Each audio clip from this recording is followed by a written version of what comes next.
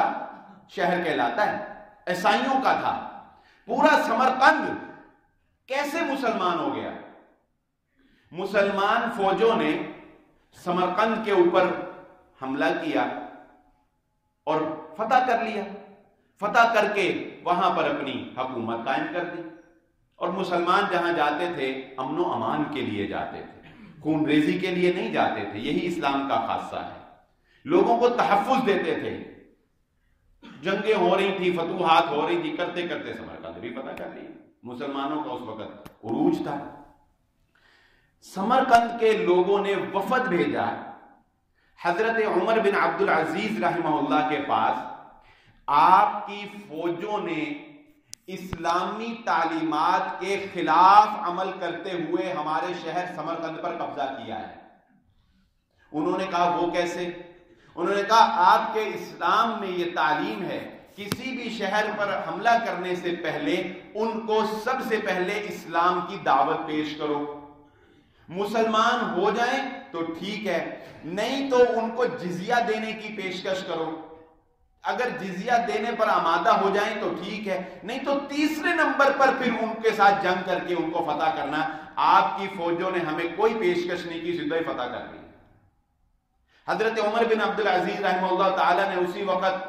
عدالت میں جو بھی اس وقت قاضی تھے ان کو فرمان جاری کیا، اس معاملے کی تحقیقات سپہ سالار کو بلا کر کی جائیں، جو فیصلہ ہو اس کے مطابق عمل کیا جائے۔ عدالت نے سپہ سالار کو بلایا، اس سے تمام انویسٹیگیشن کرنے کے بعد یہ بات سامنے آئی کہ سمرقند کے اوپر ہم نے سمرقند کے سرداروں کو یہ پیشکش کیے بغیر حملہ کر دیا تھا اور اس علاقے کو فتح کر لیا تھا۔ قاضی نے فیصلہ سنا دیا، حضرت عمر بن عبد العزیز نے اس کو امپلیمنٹ کروا دیا، تمام مسلمان فوجیں وہاں سے نکل جائیں اور سمرقند جو ہے وہ دوبارہ پہلے عیسائیوں کے حوالے کر دیا جائے، اور اس کے بعد اس کا دیکھا جائے کہ ان کو یہ پیشکش کی جائے اور پھر نئے سرے سے معاملہ کیا جائے۔ چنانچہ تمام مسلمان فوجیں باہر نکل گئیں، تمام علاقہ جو ہے ایک قبضہ کیا ہوا علاقہ جو ہے مسلمانوں نے چھوڑ دیا، اور اس وقت سمرقند کے لوگوں نے عمر بن عبد العزیز کا انصاف دیکھ کر یہ کہا کہ اب آپ کو جانے کی ضرورت نہیں ہے، آپ کے اس فیصلے کی وجہ سے سارا سمرقند مسلمان ہونے کا اعلان کرتا ہے، پورا سمرقند مسلمان ہونے کا اعلان۔ ایسے ہی تو نہیں تاریخ میں لکھا عمر ابن خطاب رضی اللہ تعالیٰ عنہ کے دور کے اندر کہ مسلمانوں کی فوجوں نے جن علاقوں کو فتح کیا تھا، عیسائی علاقوں کو فتح کیا تھا، عیسائی علاقوں کو فتح کیا تھا۔ روم نے جس وقت حملہ کیا، روم کے ایک بادشاہ نے، مسلمانوں کو فوجوں کی ضرورت پڑی، مسلمانوں جزیہ پتہ کیا ہے؟ جزیہ کوئی ٹیکس نہیں ہوتا کہ آپ اہمی جگہ ٹیکس نہیں ہوتا کہ بس اہمی دو جی، کوئی بھتہ نہیں ہوتا یہ جزیہ۔ یہ جزیہ پروٹیکشن فیس ہے، تحفظ فراہم کرنے کی فیس۔ مسلمان جس سے جزیہ لیتے تھے اس کے علاقے پر اپنی فوجیں بارڈر پر کھڑی کرتے تھے کہ کوئی تمہیں نقصان نہیں پہنچا سکتا، کوئی باہر سے تم پر حملہ نہیں کر سکتا، چوری چکاری ڈکیتی، تمہیں ہر قسم کا امن و امان فراہم کرنا، تمہارے اندر نظام عدل قائم کرنا، تمہیں عبادت میں آزادی فراہم کرنا، یہ مسلمان ذمے لیتے ہیں۔ اس تمام ذمہ داری کے بدلے تم سے وہ جزیہ لیتے ہیں۔ یہ تھا جزیہ جو مسلمان۔ اچھا، اب رومیوں کے ہاں فوجوں کی ضرورت پڑی، مسلمانوں کے سپہ سالار نے کہا یہ جزیہ واپس کر دو، جزیہ واپس کر دو اور فوجیں لے کر آ جاؤ۔ تو عیسائی رو رو کر کہتے تھے کہ ہم آزاد نہیں ہونا چاہتے، ہم سے جزیہ لو اور ہمیں اپنے قبضے میں رکھو، ہمارے علاقے کو اپنے قبضے میں رکھو۔ آئیے اب بر صغیر کا حال دیکھ لیتے ہیں، اپنا حال دیکھ لیتے ہیں۔ حضرت عبداللہ بن مسعود رضی اللہ تعالیٰ کو وہ اثر جو میں کئی دفعہ آپ کے سامنے نقل کر چکا ہوں۔ اسلام جیت گیا، مسلمان ہار گئے۔ مسلمانوں نے ایک بر صغیر کا یہ واقعہ لکھا جاتا ہے کہ مسلمانوں نے ایک جگہ کے اوپر جو کہ ایک یہودی کی جگہ تھی، جو کہ ایک یہودی یا ہندو کی جگہ تھی، ہندو کی میرا خیال ہوگی، یہودی تو نہیں ہوگا، ہندو کی جگہ تھی، ایک ہندو کی جگہ کے اوپر مسلمانوں نے قبضہ کر لیا۔ مسلمانوں نے قبضہ کر لیا۔ شارٹلی یہ سناتا ہوں کہ باہمی گفت و شنید کے بعد اس علاقے میں مسلمانوں کا راج تھا، مسلمانوں نے اپنے حق میں گواہیاں یہ وہ سارا کچھ پیش کر کے عدالت کے اندر مقدمہ پیش ہو گیا۔ فیصلہ کافی حد تک جو ہے وہ یہ گمان تھا کہ مسلمانوں کے حق میں ہو جائے گا۔ اس وقت ایک ہندو نے کہا کہ اگر فلاں عالم دین اس کو بلا لیں، وہ اس سارے واقعے کا گواہ ہے کہ یہ زمین کس کی ہے اور کس کس طرح یہ زمین میری بنتی ہے، اور اس کی گواہی کے اوپر آپ فیصلہ کر دیں تو مجھے منظور ہے۔ عدالت نے جو بھی اس وقت طریقہ کار تھا اس کے تحت اس عالم دین کو بلایا، جو اس وقت ایک نامی آدمی تھے، نام بھی ان کا تھا لکھا، میرے ذہن سے نکل گیا۔ تو ان کے عدالت نے بیان قلم بند کیے تو انہوں نے واضح طور پر دو ٹوک کہا، اگرچہ میں مسلمان ہوں، اس زمین پر مسلمانوں نے قبضہ کیا ہے، لیکن سچ یہ ہے کہ یہ زمین اس ہندو کی ملکیت ہے۔ تب جج نے یہ فیصلہ لکھتے ہوئے یہ الفاظ کہے، آج اسلام جیت گیا، مسلمان ہار گئے۔ اسلام کا تقاضا یہ تھا کہ فیصلہ اپنے کے خلاف بھی ہو، فیصلہ اپنے سگے بیٹے، اپنے سگے باپ، اپنے سگے بھائی کے خلاف بھی کیوں نہ ہو، وہ فیصلہ عدل اور انصاف کے اوپر ہونا چاہیے۔ ہم اسلام کو نہیں جیتنے دیتے، مسلمانوں کو جیت کے پیچھے پڑے ہوئے۔ مسلمان یہ ہمارا حال ہو چکا ہے کہ ہم لوگ مفادات، اقربا پروری، خاندانی سسٹم کے اندر اس قدر جکڑے جا چکے ہیں کہ ہم لوگ حلال و حرام ایک طرف، عدل و انصاف ایک طرف، سب کچھ ایک طرف، ہم کہتے ہیں میرے بیٹے نے کیا، پھر کیا ہوا، جوانی میں لوگ غلطیاں کرتے ہی رہتے ہیں، جوانی میں بچے، مائیں کہتے ہیں جوانی میں لڑکیاں غلطی کرتے ہی رہتے ہیں۔ ایسی بے حیائی، وہ بزرگ کہتے ہیں انسان بے عمل ہونا تو کام چل جاتا ہے، بے حیا ہو جائے تو کام نہیں چلتا ہے۔ بے عمل ہو تو چلو امید ہوتی ہے کہ ایک دن واپس آ ہی جائے، جب حیا ہی نہ رہے، جب بے حیائی ہو جائے انسان، پھر اس کو کس بات کی پرواہ؟ اذا لم تستحی فاصنع ما شئت، ہماری حیا مر گئی ہے، حیا، ہم بے عمل نہیں، بے عمل تو بعد کی بات، ہم بے عملی سے بھی ایک سٹیپ آگے، بے حیا ہو چکے، ہمیں حیا ہی نہیں، گناہ کرتے ہیں فخر کرتے ہیں، گناہ کرتے ہیں احساس نہیں ہوتا، گناہ کرتے ہیں رب کی نافرمانی کرتے ہیں احساس نہیں ہوتا، بے حیائی ہمارے اندر سرایت کر چکی ہے۔ یہ ایسے، یہ اور اس جیسے کئی ایسے واقعات ہیں جو صرف ہمارے ضمیر کو جھنجھوڑنے کے لیے ہیں۔ ایک بڑا ہی، یہ ذرا تھوڑا سا ٹاپک سے ہٹ بھی جائیں، ایک بڑا ہی حکمت پر مبنی واقعہ آپ کو سناتا ہوں جنگوں کے حوالے سے، جنگوں کا ذکر کرتے ہوئے۔ حضرت عمر بن عاص رضی اللہ تعالیٰ کہ مسلمانوں کی دانائی کا آپ کو اندازہ ہو، مسلمانوں کی جو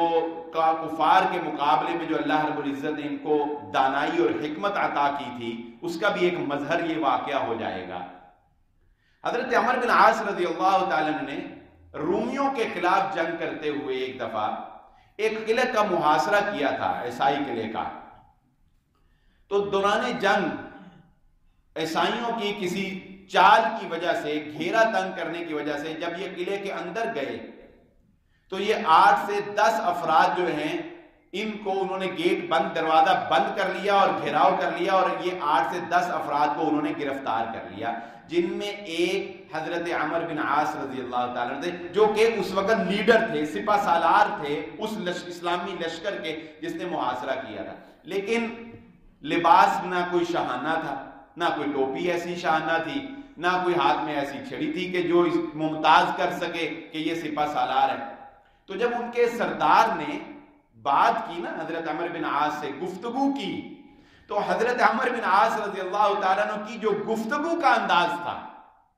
اس گفتگو کے انداز سے اور الفاظ سے، عربی الفاظ سے، اس سردار نے یہ جج کر لیا کہ یہ شخص ان کا کوئی عام سپاہی نہیں ہے، کوئی سردار قسم کا بندہ ہے۔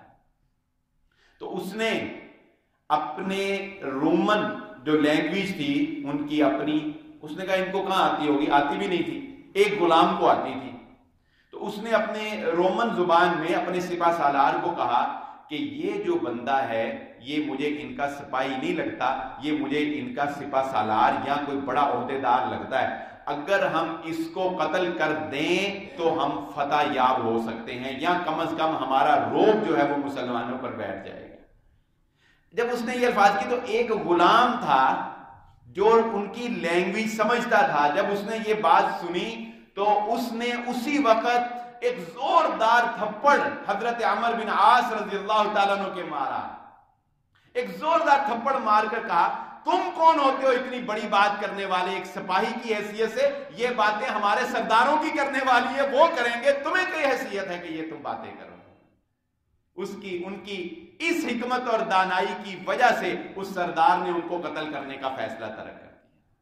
اور ان کو کہا کہ اپنے سپہ سالار سے جا کر ہماری بات کرواؤ اور وہ ہم سے صلح کرے۔ تو وہ ان کو جب آزاد کیا تو بعد میں وہ دیکھ کے حیران ہوا کہ یہ تو وہی شخص ہے جس کے بارے میں میرا گمان بالکل درست ہے۔ ہرقل کا ایک واقعہ آپ کو سناتا ہوں۔ اچھا، یہ واقعہ جو ہے نا، یہ تو اب ہم اپنی زندگیوں کو اور اپنے سرداروں اور اپنے یہ جتنے ہمارے خصوصاً جو سیاسی وابستگی رکھنے والے لوگ ہیں نا، وہ یہ واقعہ بڑے غور سے سنیں۔ سیاسی وابستگی، یہ سیاست اسے کہتے ہیں، یہ جو اب میں واقعہ سنا لگا ہوں سیاست اسے کہتے ہیں، لیکن افسوس ہے ایسی سیاست پر۔ ہرقل بڑا دور اندیش آدمی تھا، بادشاہ تھا، بادشاہ ہی ہوتا ہے،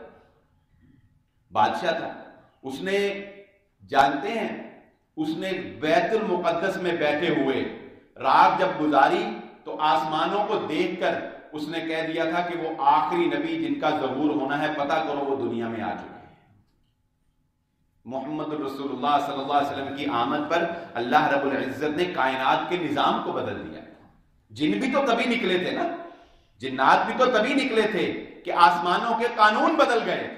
اس نے بھی وہاں بیت المقدس میں بیٹھے اندازہ لگایا تھا کہ نہیں، آسمان پہ تبدیلی ہے، یہ کوئی واقعہ ہوا، اور اس نے اپنی فوجوں کو کہا کہ پتہ کرو یہ آخری نبی کس قوم میں آئے۔ خیر، قصہ مختصر،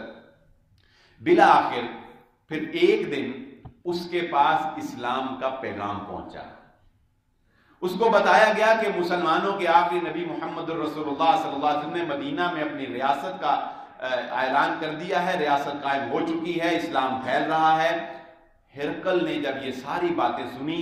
تو بادشاہ تھا، پڑھا لکھا تھا، اس کو اس بات کا بخوبی اندازہ ہو گیا کہ اسلام ایک دن اس جگہ پر بھی آ جائے گا جہاں پر آج میں کھڑا ہوں۔ اس نے کہا، لیکن بادشاہ تھا، اس نے اپنا دربار ہوتے ہیں بڑے بڑے، تو ایسے اوپر بالکونی تھی اور نیچے رایا کھڑی ہوتی تھی، تو بادشاہ نے جب خطاب کرنا ہوتا تھا تو ایسے اونچی جگہ پر بالکونی پر، جیسے آج کل کوئی جلسہ ہو تو سٹیج لگانے کے لیے اوپر کنٹینر رکھ کے اوپر سٹیج کر لیتے ہیں نا، نیچے عوام سے خطاب ہوتا ہے، تو ایسے وہ بالکونی میں کھڑا ہوا اور اس نے اپنے عوام کو بلایا، جو بھی کرتا دھرتا تھے، مین بندے، تو وہ اس نے بلائے۔ اب وہ ان سے کیا کہہ رہا ہے؟ ہرقل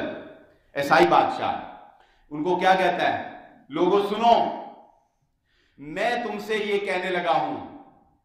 کہ وہ آخری نبی جنہوں نے دنیا کے اندر آنا تھا، محمد الرسول اللہ صلی اللہ علیہ وسلم، وہ مدینہ میں تشریف لا چکے ہیں اور تیزی سے اسلام پھیل رہا ہے، ہم تک ان کا پیغام پہنچ چکا ہے۔ اگر ہم ان کی بات مان کر اسلام قبول کر لیتے ہیں تو ہمیں امن و امان بھی ملے گی، ہمیں ہمارے عہدوں کے اوپر بھی قائم رکھا جائے گا۔ مختصر یہ کہ اس کے آخری الفاظ یہ تھے کہ میں آپ سب کو یہ مشورہ دیتا ہوں کہ ہمیں اسلام قبول کر لینا چاہیے۔ مختصر یہ کہ اس نے آخر میں کیا کہا؟ میں آپ کو یہ مشورہ دیتا ہوں کہ ہمیں اسلام قبول کر لینا چاہیے۔ اتنے الفاظ سننے کی دیر تھی تو اندر سے بغاوت، کسی نے اس کی بات پہ ہاں نہیں کی، سارے کھڑے ہو گئے اور بغاوت کا اعلان کہ ہم تو نہیں مانتے، ہم تو تمہارے خلاف بغاوت کا اعلان کرتے ہیں۔ بغاوت ہڑتل مچ گئی، بغاوت کا اعلان ہو گیا۔ ہرقل نے اسی وقت پینترا بدلا، کہا نہیں، ٹھہر جو، یہ ہے سیاست۔ کہنے لگا نہیں، میں تو تمہارا ایمان چیک کر رہا تھا، تم کتنے کو پکے عیسائی ہو۔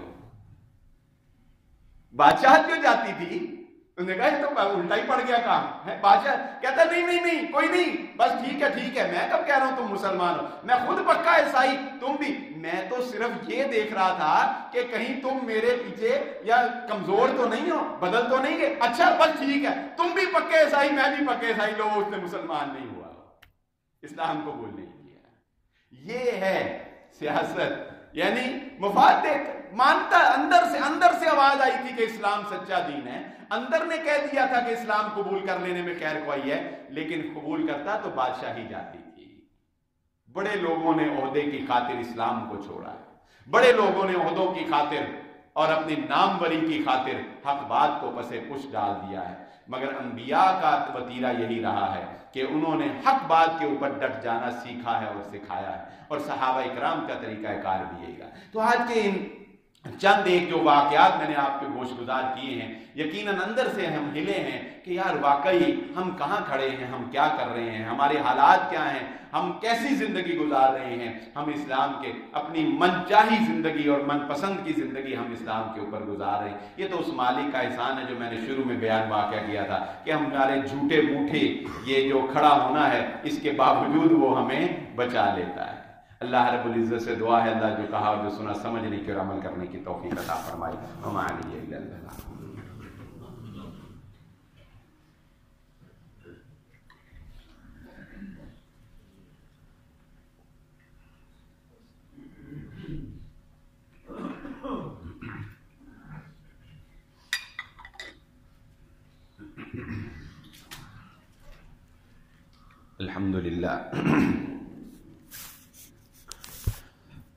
الحمدللہ